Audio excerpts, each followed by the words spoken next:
welcome to just before July 4th weekend in the United States, and I know we have people all over the world. So hello to all of you, and I hope you're all faring better than we are amidst this crisis that here seems to be becoming a little bit more challenging than before, maybe a lot more challenging. Today's conversation is about faith and about charity, and clearly the two of those overlap somewhat. And in the context of school and learning and formal education, all of this becomes that much more complicated. And then when we add the current catastrophe that we're in the middle of, all of this becomes even more important. So it's difficult for the average person, I think, to insert faith into the context of learning and wellness. And yet it seems as though faith more than ever is an extremely important part of this.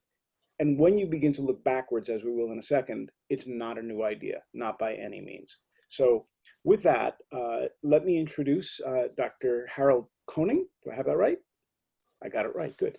And you are at Duke University, and you have an interesting sort of point of view on this because you are, well, you're dressed like a doctor, so I'm assuming that's probably your trade, but you also have a pretty deep abiding interest in faith, and not just in one faith, but in faith across the board. So can you set this up for us a bit, but give us a sense of how you started going down these various intertwining paths?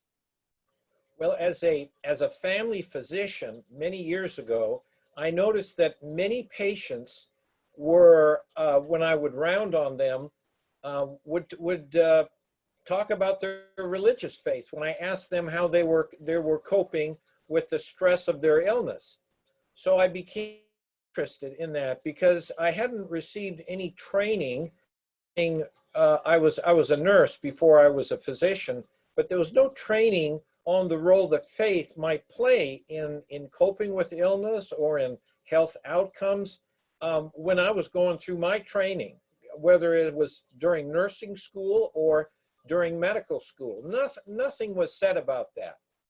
And so I became interested because my experience was that it was very important to many patients, and doctors were kind of ignoring it. So I thought, well, why don't we just do research? Because research is the way that doctors and healthcare professionals learn about what to do when they treat patients. Let's just do some systematic research, and that's how it all began about 40 years ago. You've been doing this a long time. Is it, well, the obvious question is, what did you find out? Well, you know, the first studies were just documenting how often people use their religious faith to cope. And we found that, you know, a lot of people, when they get sick, turn to their religious faith. 50% in the areas of the country that I was studying, faith was the most important factor that enabled people to cope. That's what they reported. And then further studies were done that I directed that involved looking at rates of depression and well-being among people who were sick and among people in the community, and the role that religious belief and activity play in mental health. That then progressed to looking at physical health, because we know that a person's mental health can influence their physical body as well. So that then began studies looking at immune functioning, survival, how much time people spend in the hospital, blood pressure, mortality, and just one study after the other, looking at a whole range of different physical health outcomes and seeing how religious involvement might impact those outcomes. When you said the part of the country you were working in, was that California? Because you studied in San Francisco at one point, I know, but give us a sense of what that geography looked like and the culture that went with that geography. Yeah. This was actually, I was in family medicine at the University of Missouri in Columbia, which is in the Midwest. And then I went through some fellowship training up in Illinois, just south of Chicago. and then came to North Carolina, where a lot of these studies we've been doing, since I arrived here in the mid 1980s. So that gives you kind of a sense, kind of the Midwest as well as the Southeast United States. When I do a project called Kids on Earth, so I had the opportunity to go to talk to kids one-on-one in many parts of the world. And in Bulgaria, in a Gypsy Roma Bulgarian village, there was an extremely strong sense of faith. And I found that the only other place I found that the strength of conviction and the importance as a binder for family and beliefs and just about everything else was in Eastern Kentucky.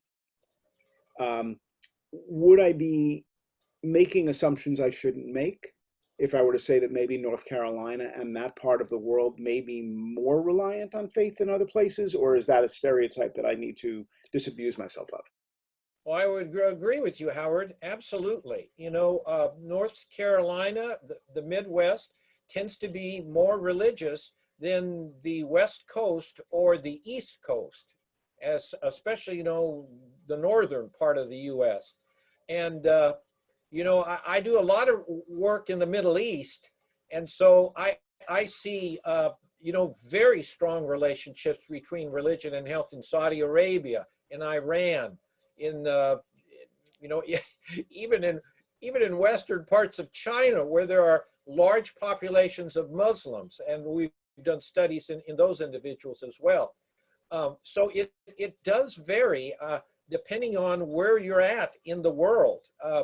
If you're in a very non-religious area, let's say some parts of Northern Europe, you don't find very strong relationships between religion and health, partly because you're a minority. If you're religious, and being a minority, you're under certain stresses that affect your health. I'm going to connect a bunch of dots. If medicine is related to science, I think we can say that's true, right? And if religion and science are sometimes in conflict, and we're attempting to operate a school system or a formal system of education in faith-based communities, what I would have believed, had I not been speaking to kids all over the place, is that there were some conflicts in there. What I found is that the kids who were deeply ingrained in faith were also very bought into the idea of education, fairness, tolerance across a lot of different groups, and very strongly against any prejudging. So in that way, we're building character and resilience and all of those other things that I know from my positive psychology world.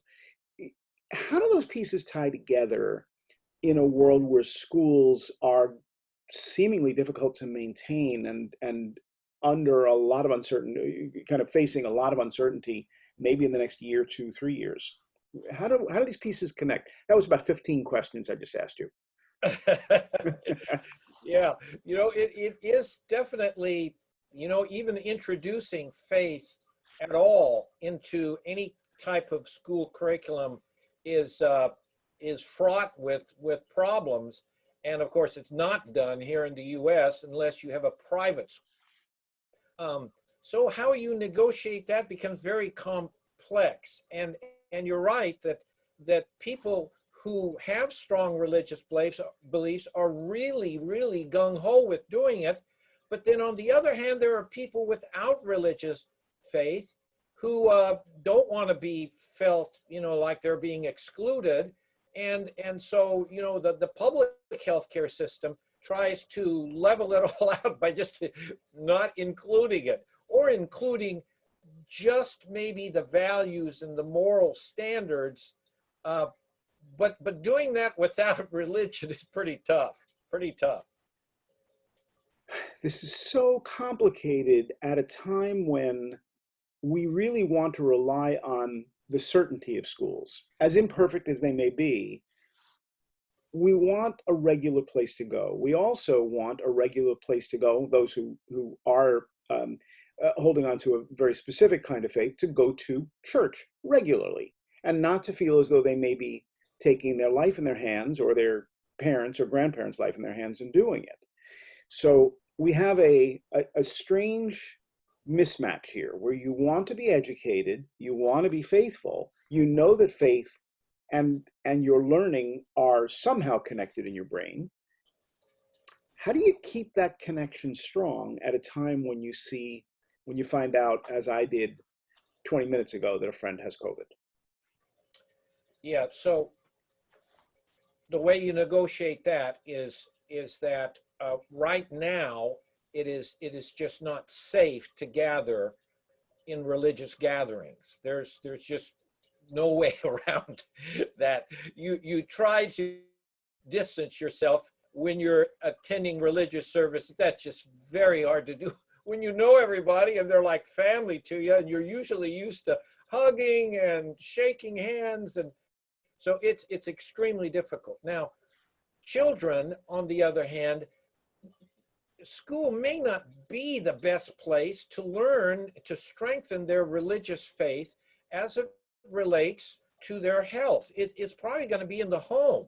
It's going to be in the home that parents need to, step up now, particularly at this time, to help to educate children along lines of moral values and the religious beliefs that stand behind those values, and also about the mental and physical and social health consequences of faith, which are vast, truly vast. This sounds exceedingly difficult. Let me jump over to Danielle. Is it Vella?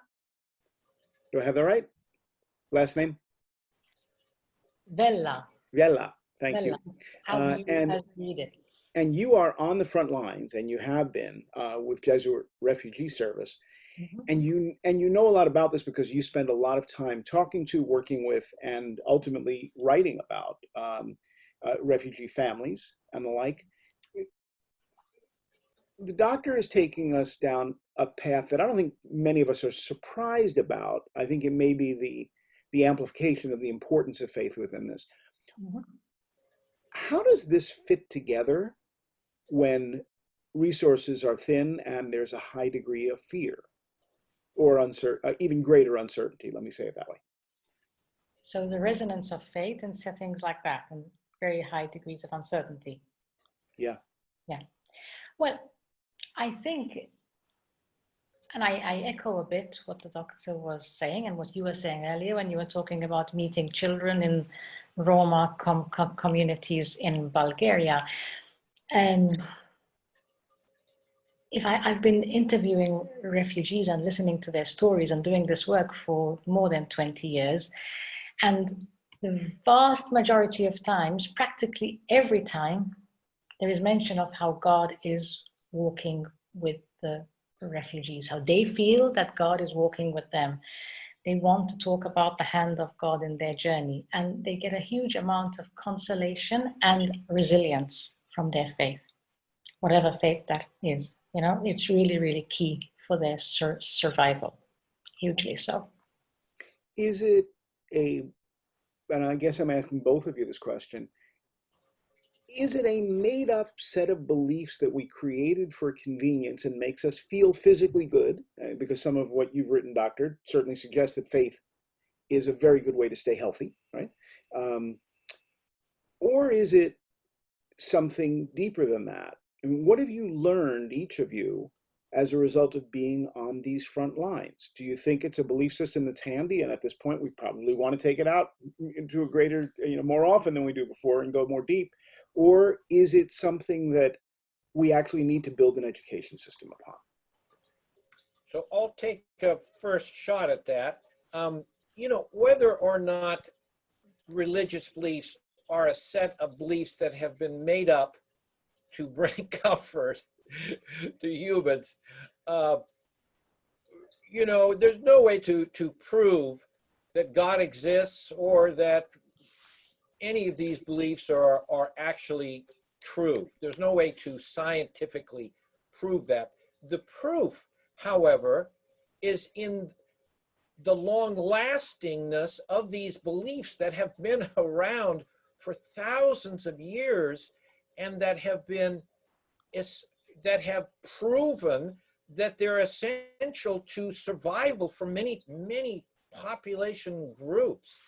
And it's really the individual experience. It's the faith of the believer that really determines a lot of the benefits that religious faith has. And it is about faith. There's no way around that. I think of a movie that I recently watched with Harrison Ford. I think it was something about the Holy Grail, you know, and at one point in the movie, he has to step out into the air believing that a pathway will form, a physical pathway will form so that he doesn't fall into oblivion. And it was the step of faith that created then that pathway that he stepped on and he walked across. So this idea of this leap of faith is so important that science can just not help us with. Is that because science hasn't swung around there yet? And by the way, what's it waiting for?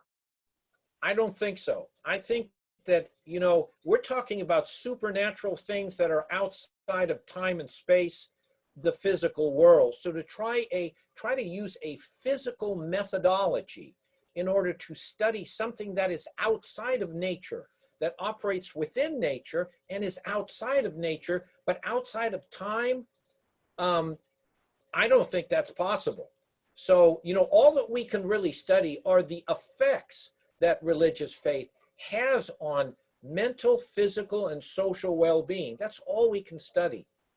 And the rest is about faith. Whew. Oh, Danielle?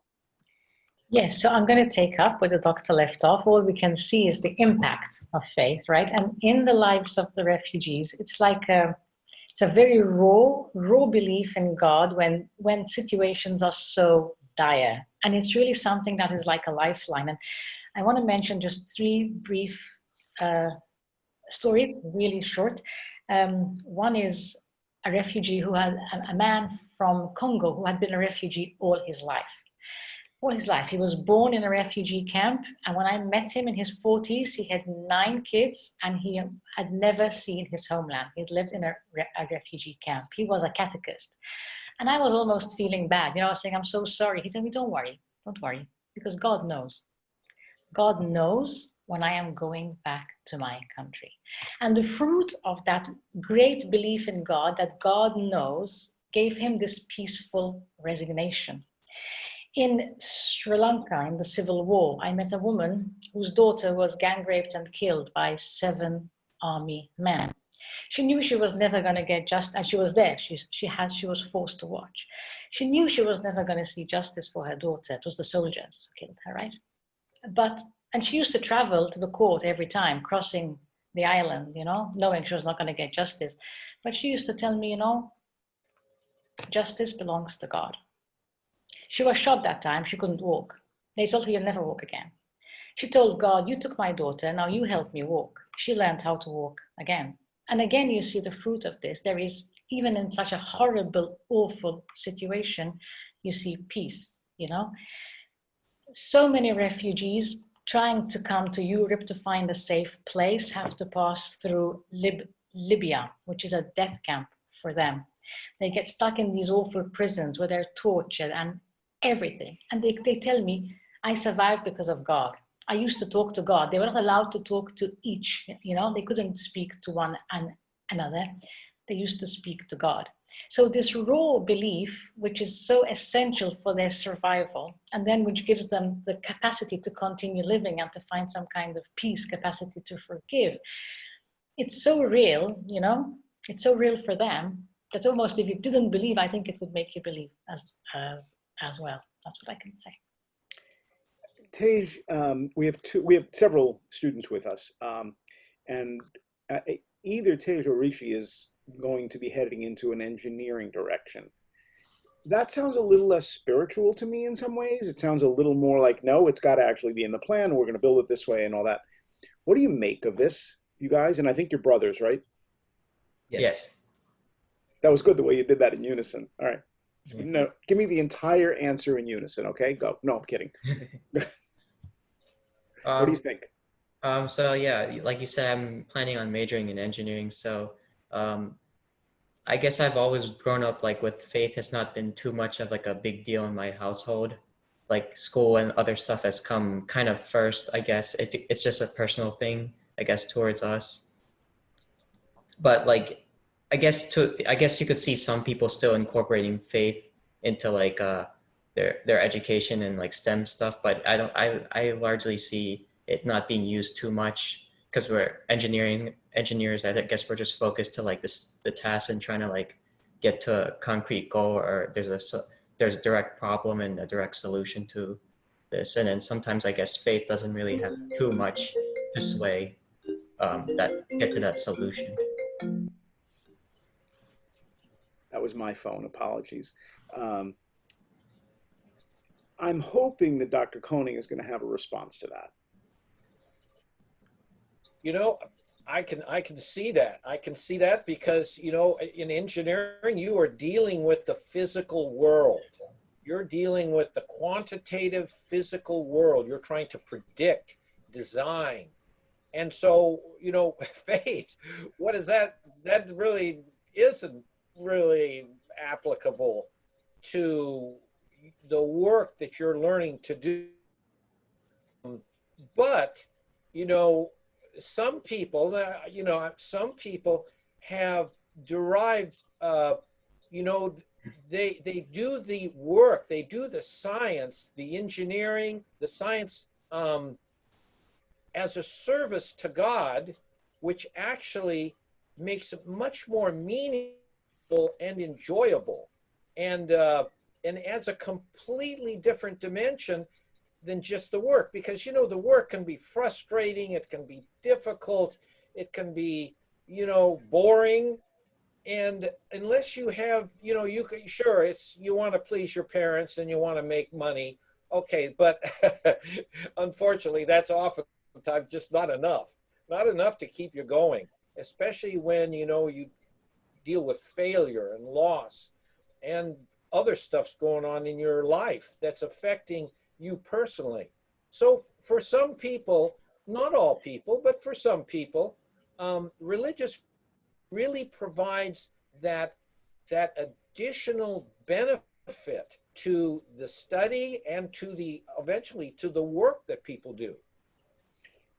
I also have a fair amount of faith that when you are an engineer, and I'll take it just for an example, that you're going to build a bridge, that the people who taught you how to build that bridge and your desire to get it right and your lack of distraction because you didn't get a phone call at a critical time on a Friday afternoon and stop working and then do something wrong is going to allow me to go across that bridge and not end up with my car in a river.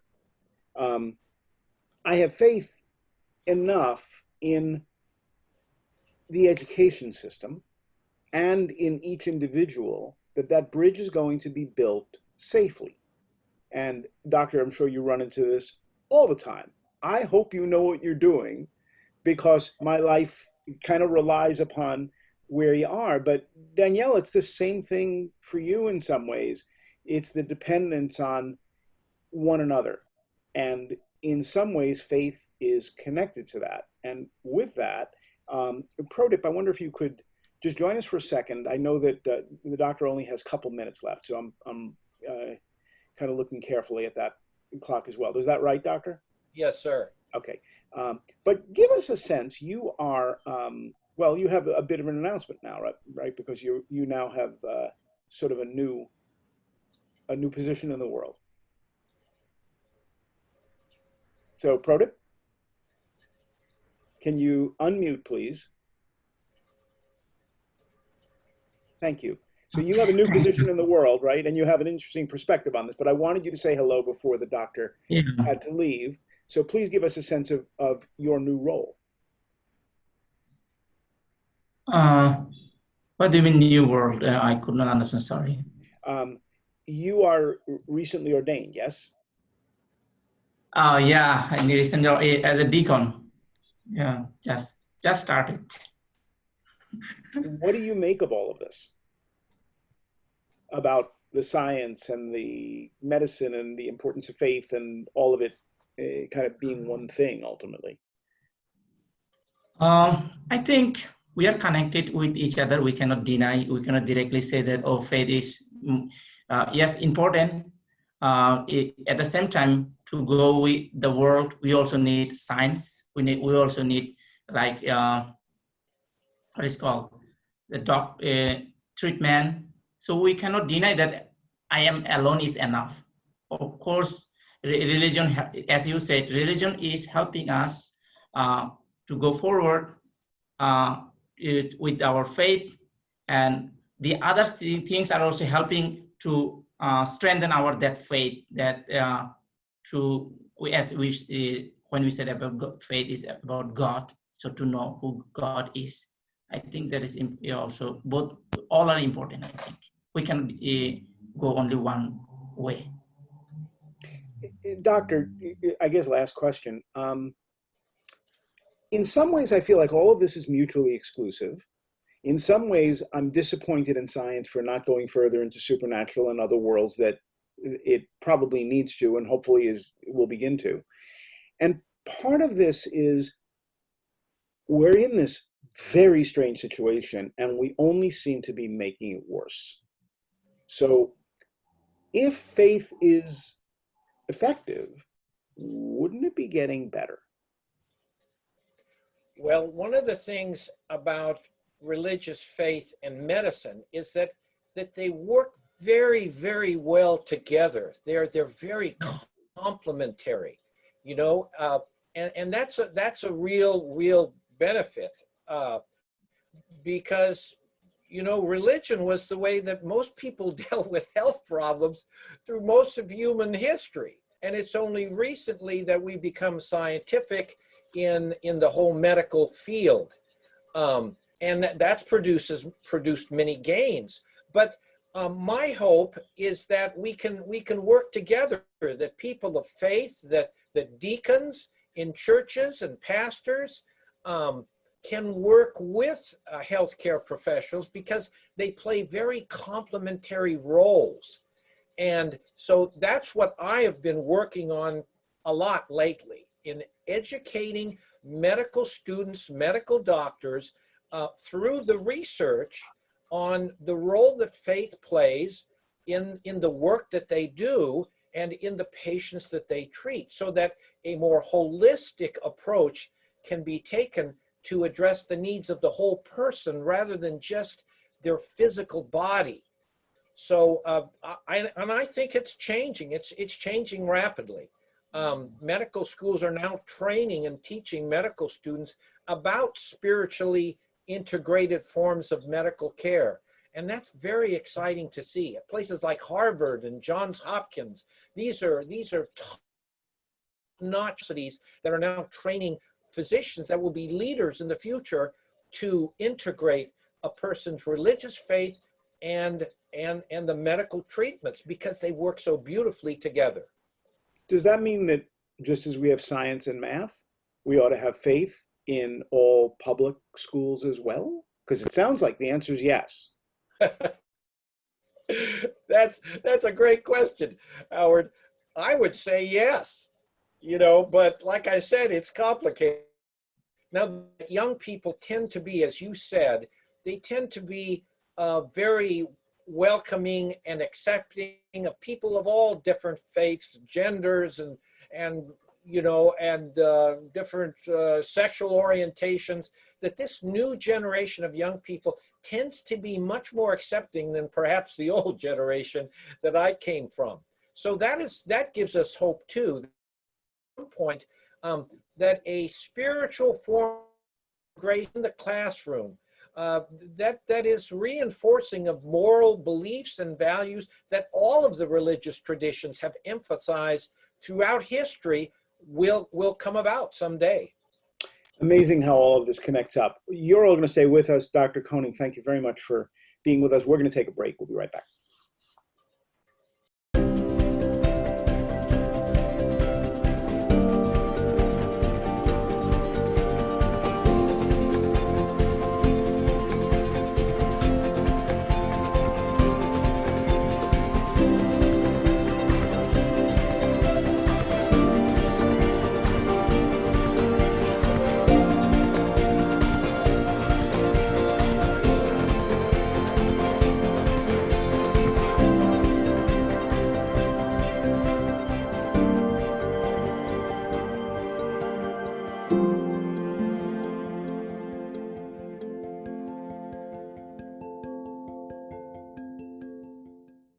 we have one other person who I want everybody to know, and that's Kevin, who has been sitting patiently as we've been spending a little more time with the doctor, because he can only be with us for half the time. So Kevin, you're in Pottstown, Pennsylvania, and you are about to be a senior in a school building that may not exist, interacting with teachers who you may not be able to see. How's the faith thing going there? Well, just like because of like the nature of school and not mixing like religion and faith, there's not too, and it's not like a Catholic school or anything like that. I guess it's just not maybe not non-existent, but not as evident as maybe other school districts and other schools. Do you feel that school is coming back? Do you feel like this is all going to get easier now that we're in July? Do you feel like everything's prepared, everything's going to be cool, I'll social distance a little bit, I'll still hang out with my friends? Or do you feel like, yeah, no, I'm going to be in the house for the next 2 years? Like, what do you think, or the next year? So I'd say for me personally, like going out with my friends and all, I do that now since we're in like green in my area. But in terms of going back to school, I really can't see personally us going back to school until there's a vaccine out, just because of parents may be complaining about if a kid ever gets sick at school. I can see a big uproar just in the district and also just in the state as a whole. So you sense that there is danger? Yeah, yes. I believe that since I believe it's the PA education system that'll decide that they have to account for that if any child does get sick, then it'll fall on them as to, hey, why did you let all kids go back? Coronavirus wasn't fully cured, there's no vaccine, and now our kids are getting sick. So I believe because of that, at least I think until maybe January of 2021, all kids will still be learning from home through online.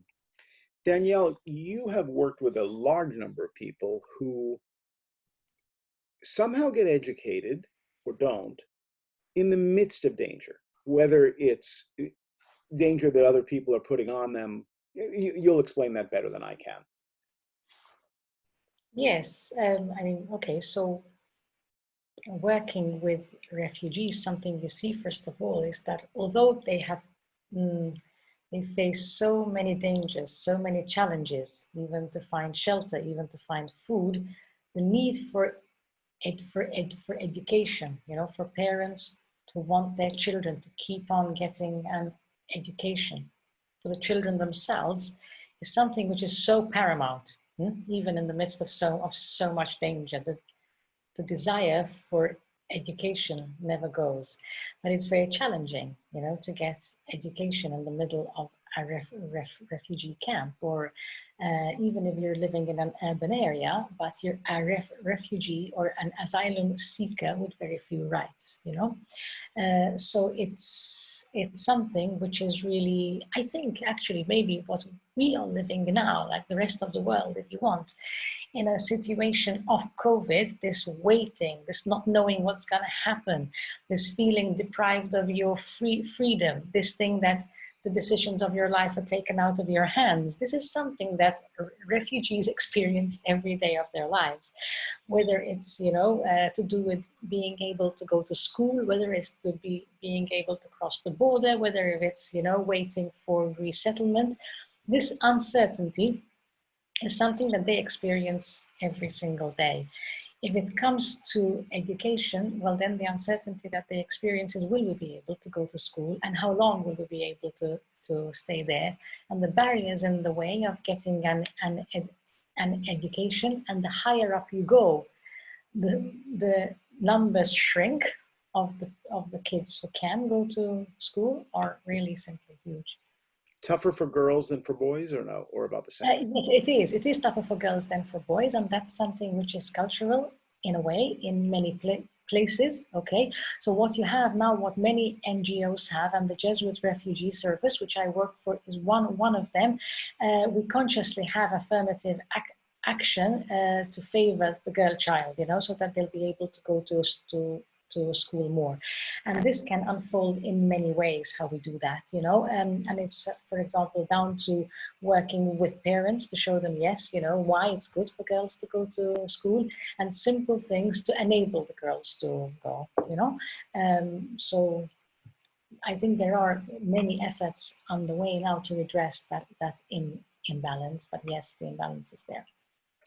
Prodip, you work with congregants in a city area. Can you explain to us and compare and contrast a bit with what Danielle is finding? Oh, Danielle, what parts of the world are you talking about? I meant to ask you that. Well, the Jesuit Refugee Service works all over the world in 56 countries around the world. You know, so I would say that what I just talked about, so the challenges that refugees face, the uncertainties they face in their whole life, and then to access education, I would say that exists pretty much around the world, whether they're in a camp, whether they're in an urban area, wherever. So Prodip, give us a sense of your history background. How did you end up where you are? And is this a city thing, or is your experience broader than that? So I'm from Bangladesh. I came here to study my theology. My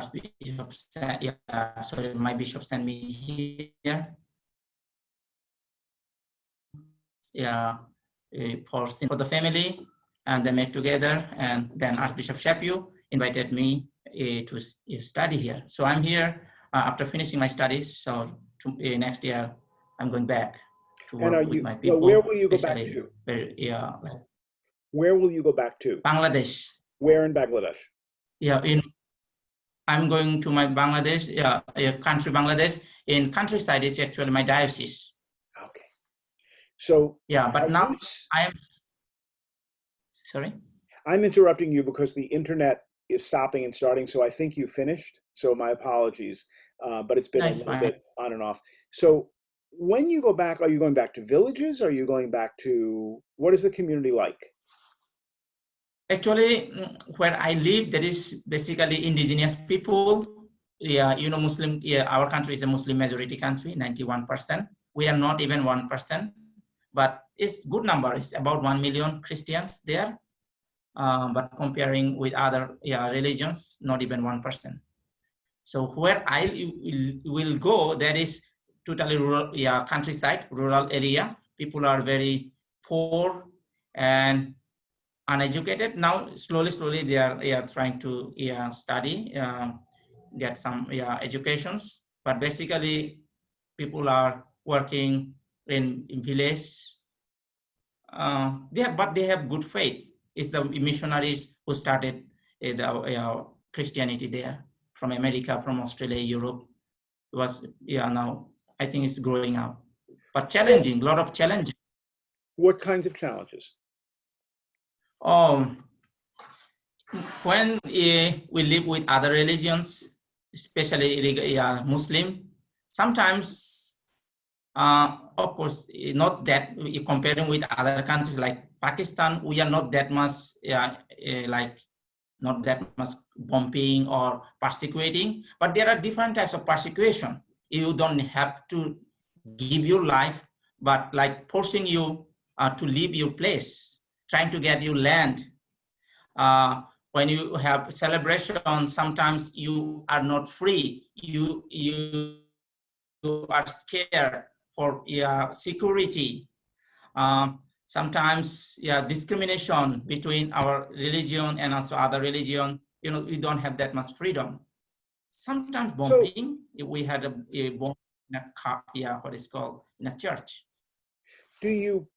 So is faith the means to hope for education, because education is the way to build a new life? Am I making connections that are reasonable connections?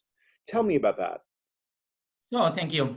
So this is the missionary, the church, who are actually our people are basically dependent on our faith in church. Whatever church telling them, they have great faith on church, that they know that whatever we are doing, whatever we are telling, that is really good or good for their life. So we are leading that way.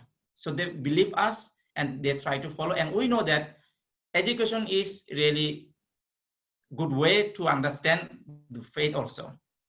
I said related to better understand your faith. Sometimes because of uneducation, no, sorry, what is called?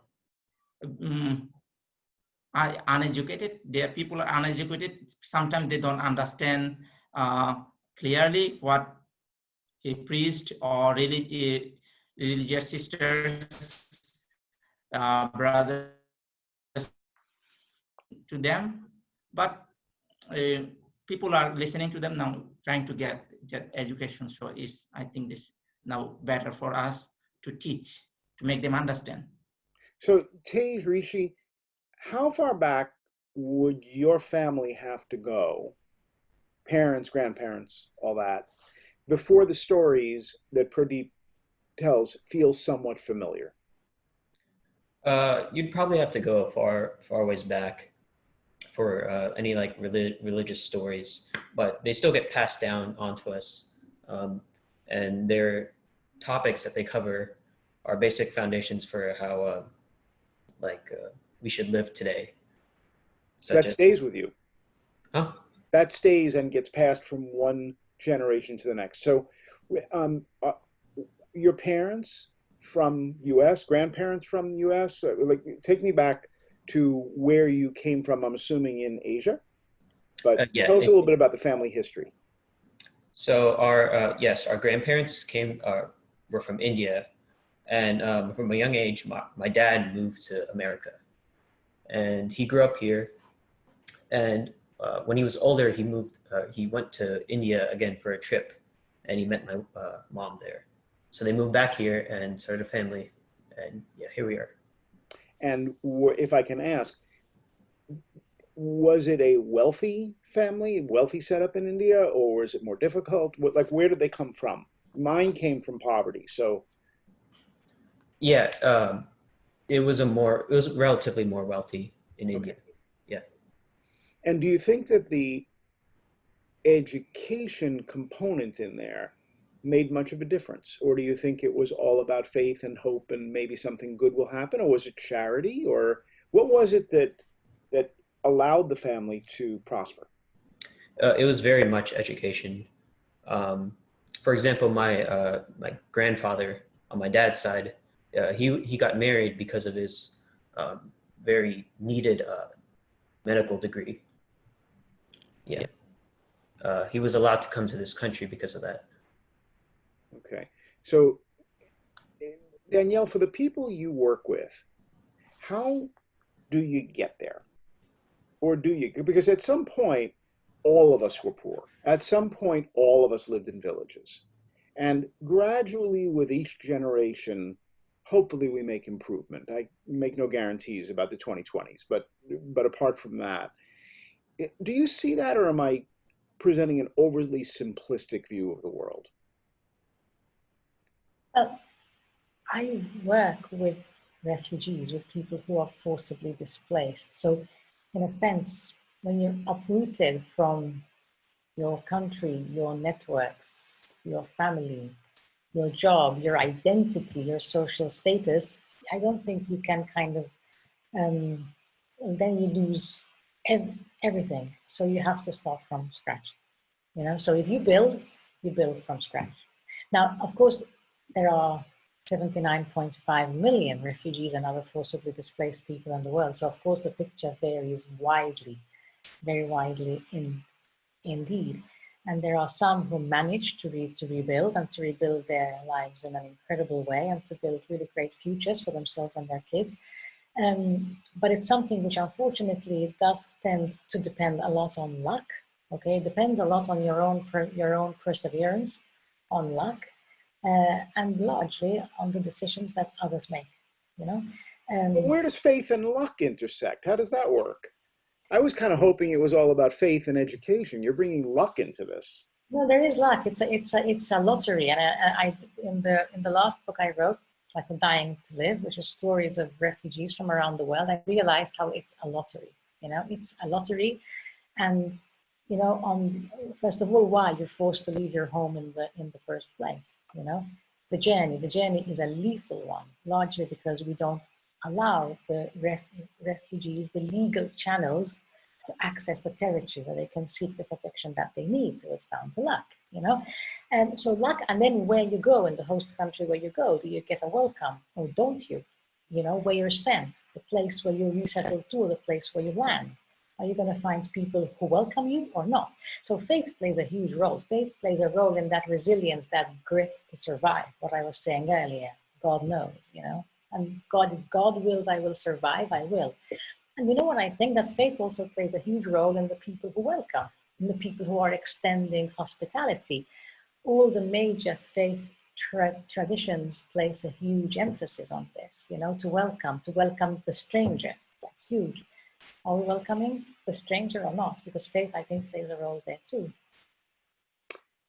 And that's down to education. Are we educating ourselves and our kids in faith, you know, and the faith that we were brought up in, to say, yes, welcome.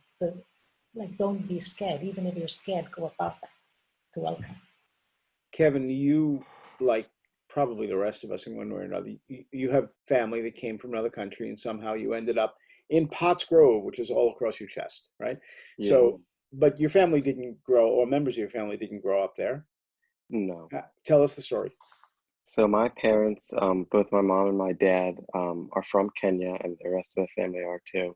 And they came here when they were in their mid-20s for their graduate degree for college, and then met here while they were in college.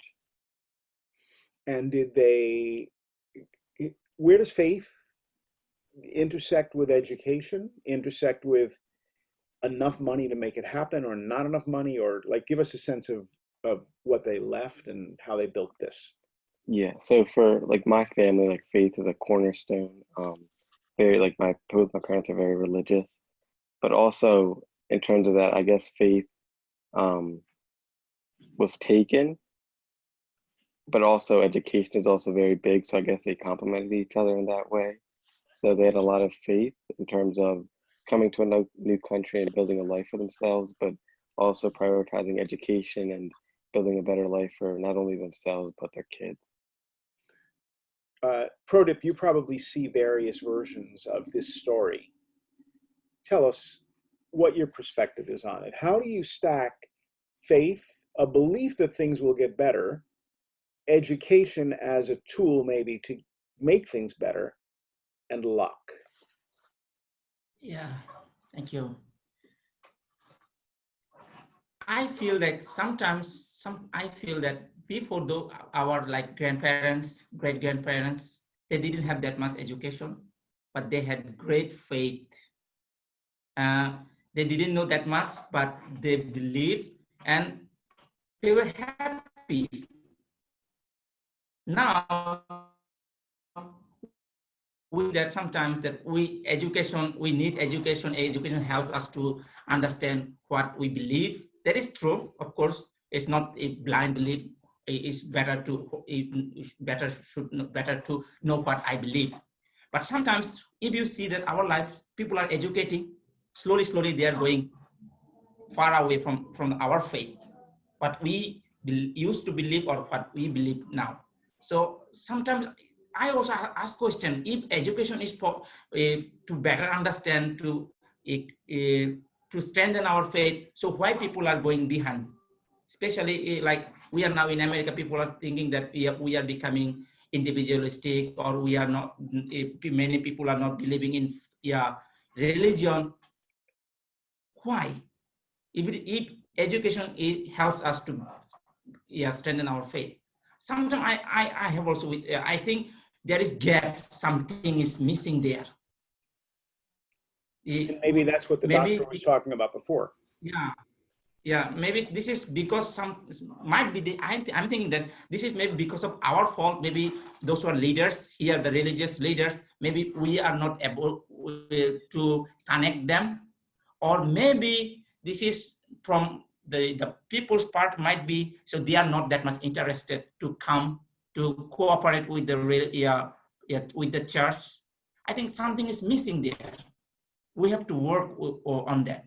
I think both part is should work together. It's not only the leaders, religious leader will do that, but I think both should work together. I think that is missing. Tej, Rishi, more education, less faith? Is it a balance? I would say from my high school or my schooling, like there wasn't like really that much faith in like the education. Like we never were taught anything in school, like faith-wise too much. Like we would learn about like other cultures in like social studies class, but like we wouldn't like go too much in like our faith too much. But I guess like independently, people could like always have like faith to believe in themselves when they needed it for like education at like home, I would say, more than like at the actual school. I was doing some Kids on Earth interviews where I go one-on-one with a kid who's 11 years old or 12 years old. And then it happened that we had Skyped into the room next door. So there were about 30, 40 people watching us do the interviews. And one kid said, I can't really stay here and watch because I don't want to miss my social studies class. I'm like, what are you studying? Just out of curiosity. So we're studying religions. I'm like, okay, what are you working on? He said, well, Buddhism right now. I'm like, that's great.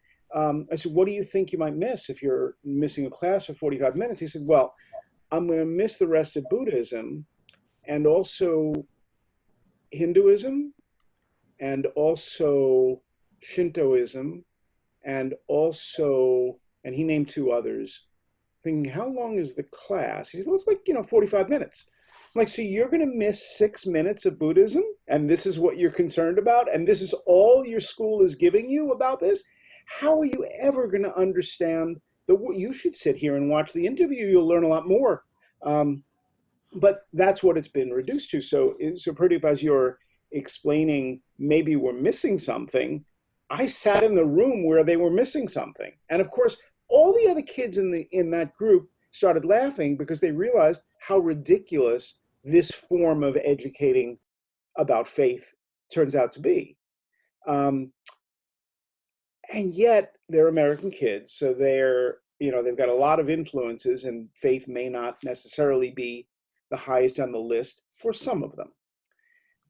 I wonder if the same situation, if I had been in India, where I was in January, and I asked the same question, because I can't imagine that they would have covered 6 religions in 45 minutes. It's too important as a central system by which they define themselves. I was in New Delhi.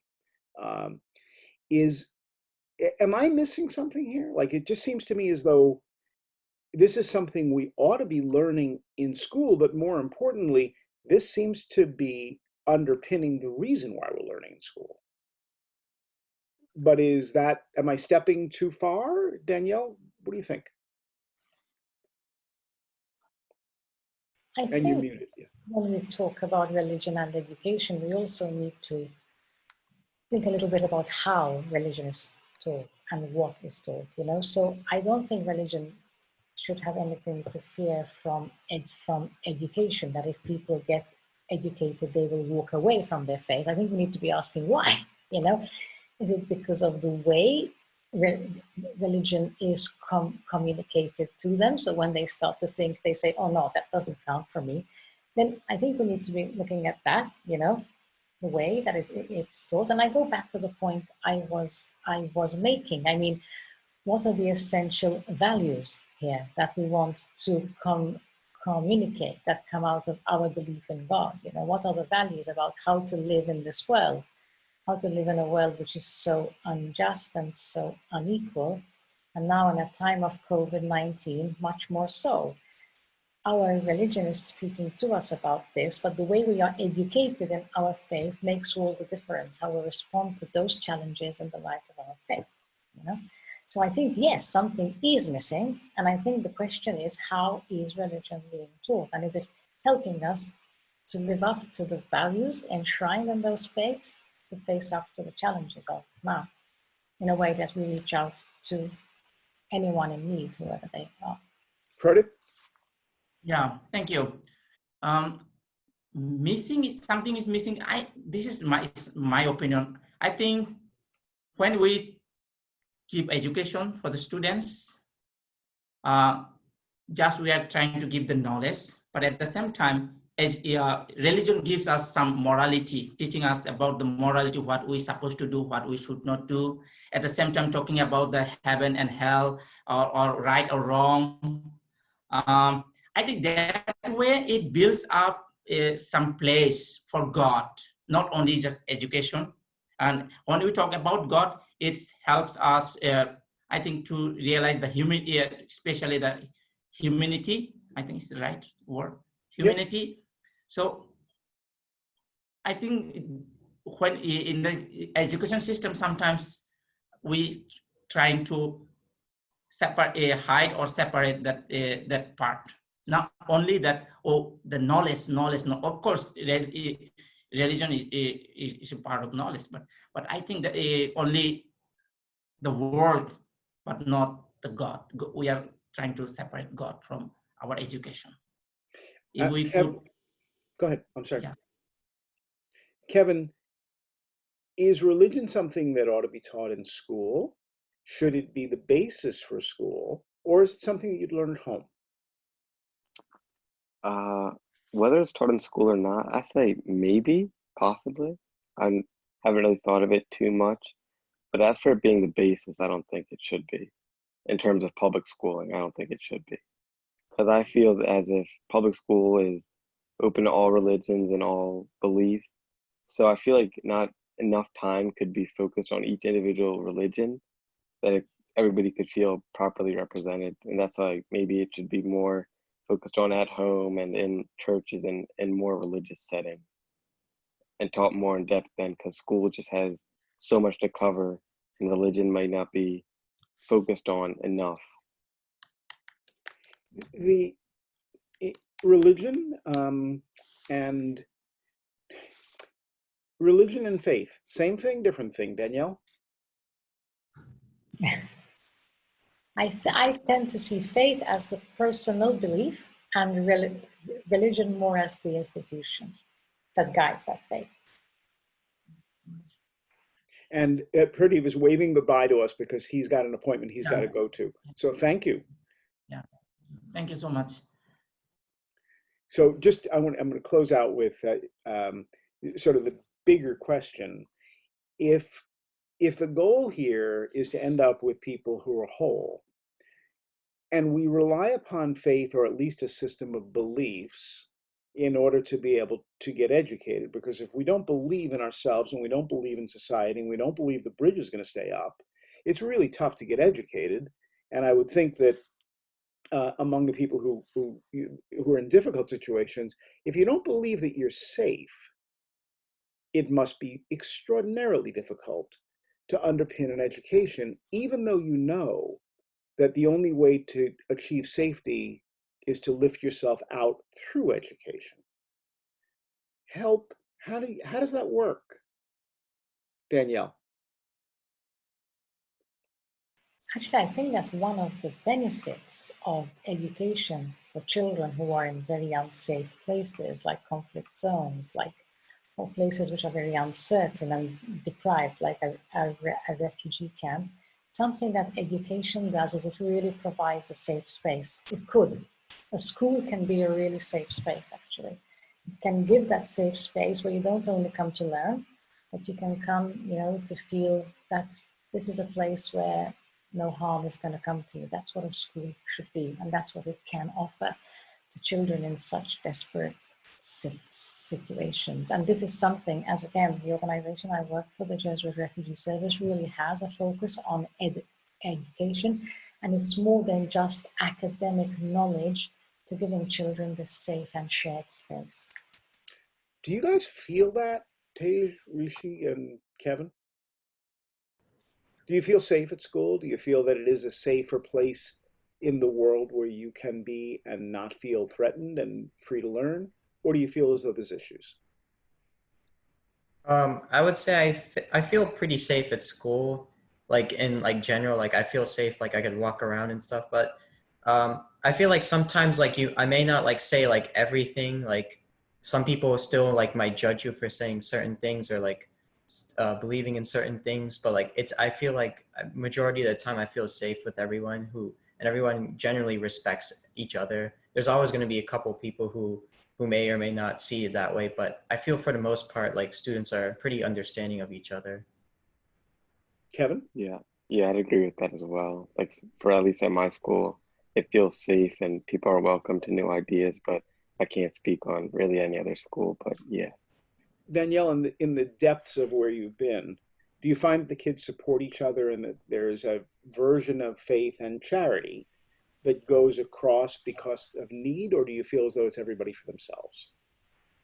I think, it's a mixed bag, and I think the challenge for our project, so again, part of my work is to focus on reconciliation and peace building, and this is something we really try to do, even in schools, really to try to get students who frequently come from divided groups divided by war, groups divided by exploited difference of identity, where there is this discrimination. So the challenge we have and the challenge they have is really to try to reach across those lack of differences, to reach out to the other and to create shared spaces of solidarity.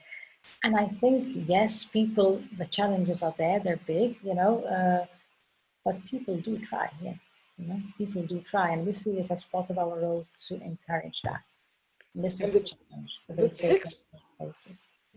The texture of all of this, again, the internet is a bit in and out, so my apologies if I'm interrupting, is that school is one means to provide that solidarity. It's a place to go. It's a place for people to look one another in the eye. It should be. Should be. And sometimes it is. Yes. And sometimes it's much more difficult and much more complicated than that. Yes. But if you don't have people looking at each other in the eye, if you don't have people in the same room, it leaves a lot more to be in your heart, your soul, and your brain because you don't have the interaction. Yes. The interaction is essential. The encounter is essential. And again, encounter in a space where you feel safe, where you feel you're not going to be mocked, rejected, or threatened. And safety also means all of these things, where you can share your story, where you can share ideas, and you're not going to be, pushed. Sometimes faith is what you hold on to. And faith. I really believe faith plays a critical role in this because faith gives the bedrock of those values, which can build that space, and it provides a shared thread. You're talking a common language, even if your faith background is not the same. The values we share, the value of the humanity that we share above differences, the value of justice, the value of compassion, those are found in all faiths, and that is what we build on because it's something that people have inside. They have internalized that, That's something we can really build on, and that's what people draw on. Nicely said. Thank you, everybody, for joining in a very difficult, complicated conversation. And I think we certainly opened some new ideas to me. And I'm grateful to all of you for that, and hopefully to others as well. Thank you. We'll see you next week.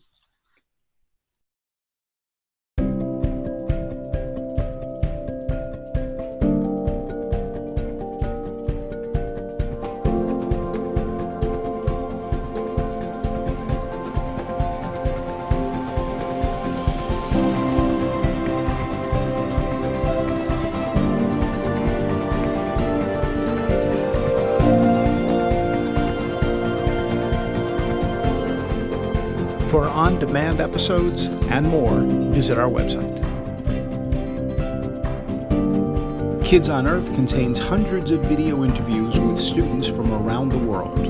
Learning Revolution is a global collaboration network for people who care about learning. Be sure to join us next Thursday for a new episode of Reinventing School. Thanks for watching.